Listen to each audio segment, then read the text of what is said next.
Episcopo Bishop Fridolin.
Éprouvé, nous avons perdu un de nos membres le plus actif de Goma, qui a été décédé suite à la balle qu'il avait reçue lors de la marche pacifique du 30 juin, raison pour laquelle nous avions voulu lui rendre hommage en organisant cette messe d'action de grâce et d'interpeller en même temps les tueurs que ce n'est pas ça l'état de droit et ce n'est pas ça la respiration de la démocratie.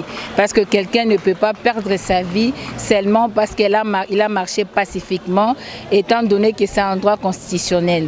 La raison pour laquelle nous sommes là, nous avons rendu grâce à Dieu, nous avons en même temps lancé un cri auprès de ceux qui sont en train de nous gouverner par défi, que ce n'est pas ça l'état de droit.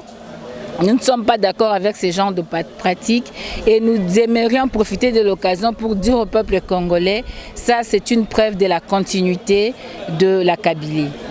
Action de grâce, poto bungisi moko ya biso ya eside Goma, le responsable oyo akufi kaka po a marché qui pacifiquement le 30 juin.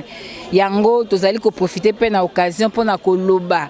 Naba oyo bazi pouvoir ya peuple ba été et sengeli moto akufa kaka po a marché pacifiquement nzokande ezali droit oyo constitution en mboka epesiye et sengeli koto sa vie humaine parce que constitution lobby la vie humaine est sacrée.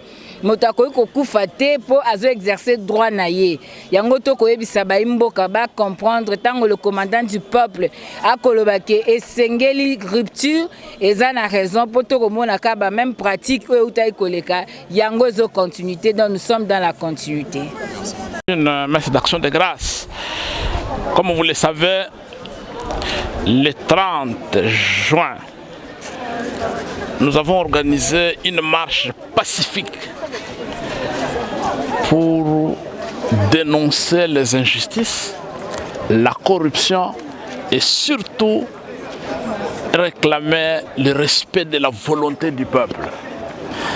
Cette marche qui se voulait pacifique a été réprimée dans le sang par la Kachili. La Kachili, c'est le nouveau tandem Kabila-Tshisekedi qui constitue la reprise des anciennes pratiques contre le processus démocratique. Et nous avons perdu un militant de l'ECD à Goma, M. Defao Paluku. Nous ne sommes pas venus le pleurer. Nous l'avons pleuré dans nos sièges et à Goma. Mais ici, nous sommes venus lui rendre hommage pour dire qu'on ne pleure pas les martyrs de la démocratie, on continue le combat, on continue la lutte et c'est la victoire de la démocratie, c'est la victoire de l'état de droit, c'est la victoire des hommes intègres qui constitue une façon d'honorer la mémoire de ceux qui versent leur sang pour que ce Congo soit digne et prospère. Est-ce que vous ne pouvez pas... Marche, ce sont des expressions démocratiques dans tout pays. La Constitution de la République démocratique du Congo garantit l'expression des libertés, aussi bien individuelles que collectives. Il n'appartient pas à un individu ou à un groupe d'individus, fut-il encore des fraudeurs qui ont volé la victoire du peuple congolais, d'imposer les restrictions à une partie de la population pour dire vous devez vous soumettre à leur volonté. Non, nous avons le droit constitutionnel de marcher et l'État a l'obligation constitutionnelle de protéger les citoyens. Donc s'il y a des morts, ce n'est pas du fait de la marche, mais c'est du fait de la volonté des voleurs, des fraudeurs, des tricheurs de la République qui veulent conserver leurs privilèges au détriment des Congolais. Et s'ils persistent à leur position, vous allez continuer? Non, madame, on peut tromper une personne, deux personnes, mais on ne peut pas tromper un peuple. Le peuple gagne toujours. Merci. Et nous gagnerons. Merci, monsieur. En fait, nous sommes venus rendre hommage à ce vaillant soldat de l'ECD, à ce vaillant soldat de la dynamique de l'opposition, à ce vaillant soldat de la Mouka qui nous a quittés le 30 juin, ce vaillant soldat qui a été assassiné par la police de Félix Tshilombo le 30 juin. Nous avions annoncé la Mouka, une grande marche pacifique sur toute l'étendue du territoire. Et vous avez vu comment on a reprimé cette marche, comment on a tué ce jeune Congolais, comment on a tabassé des Congolais. Je sais que dans la Constitution, l'article 16 de la Constitution est clair. Cet article dit ceci: la personne humaine est sacrée. L'État a le droit de la protéger et de la respecter. Malheureusement, aujourd'hui, nous avons perdu un frère qui a été lâchement assassiné. Nous nous demandons, est-ce que nous sommes en démocratie ou nous sommes une démocrature? Voilà.